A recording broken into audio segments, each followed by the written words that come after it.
ছোট খোকার বাড়ি আশাস্তক। মন ভালো নেই রমলা দেবীর। বিশেষ করে এই মাসে বাংলার বাইরে গিয়ে কোথাও প্রাণ খুঁজে পান না তিনি। তাছাড়া চার দেওয়ালের মধ্যে থাকার অভ্যেস নেই কখনো। স্বামী মারা যাওয়ার পর থেকে তো সে ভাগের মা। ঘুরে ফিরে বছরে 4 মাস করে 3 ছেলের বাড়িতে থাকতে হয়। অথচ শান্তিনিকেতনে কত বাড়ি পড়ে আছে। প্রথমে সে রাজি হয়নি। সে ছেলেদের বলেছিল, কবিগুরুর পীঠস্থানে আমি বেশ থাকতে পারবো।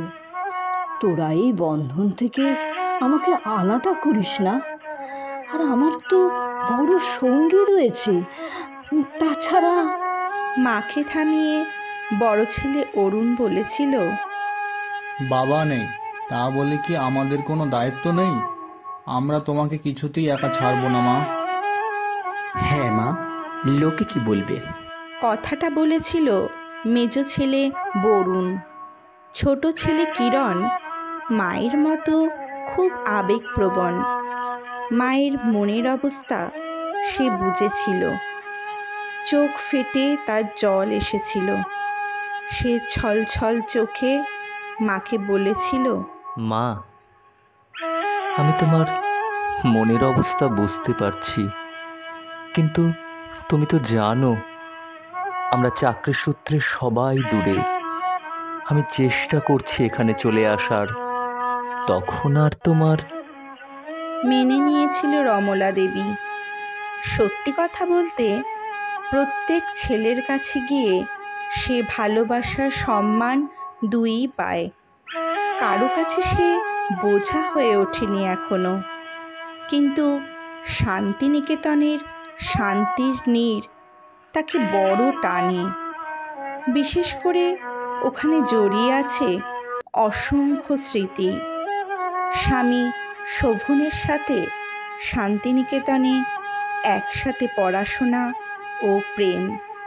তারপর একসাথে ৪৫ বছরের দাম্পত্য জীবন। কত চড়াই উতরাই, সব সময় স্বামী শোভনকে সে পাশে পেয়েছে। আর শোভন স্ত্রীকে এগিয়ে দেওয়া, ছেলেদের সঠিক শিক্ষা দেওয়া, সব করেছে। শোভন বলেছে, রমা, তুমি আরো অনেক অনেক নাম করো, তোমাকে অন্য কোনো দিকে তাকাতে হবে না।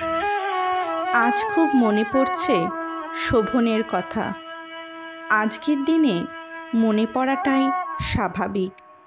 জামশেদপুরের ছোট ছেলের 4তলা ফ্ল্যাটের ব্যালকনিতে বসে স্মৃতিচারণ করে রমলা দেবী। এই অবাঙালি পরিবেশে আজ বিশেষ দিনে কোনো হইচই নেই। অসহ্য লাগে তার। অভ্যেস মতো কোন সকালে উঠেছে সে।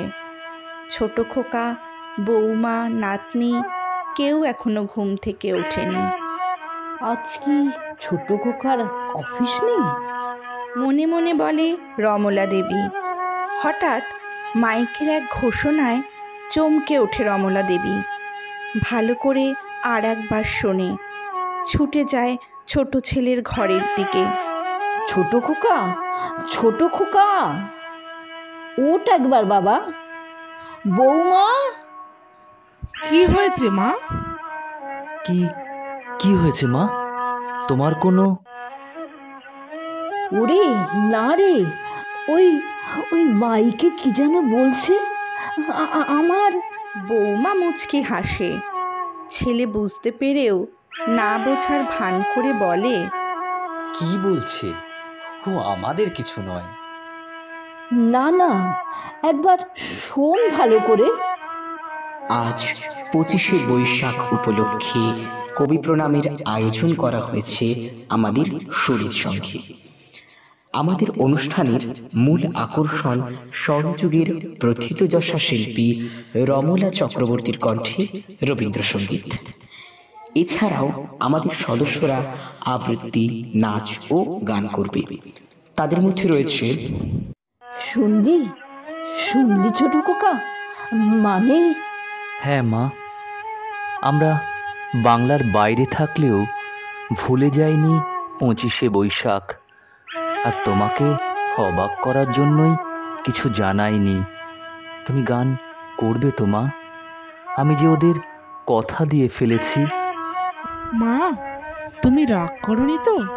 আসলে না না মা, এই যে আমার পরম পাওয়া, তোমরা যে এই দিনটি মনে রেখেছ। আর মা, তোমার নাতনিও নাচ করবে, ওকে যে তোমার মতো করে গড়ে তুলতে চাই।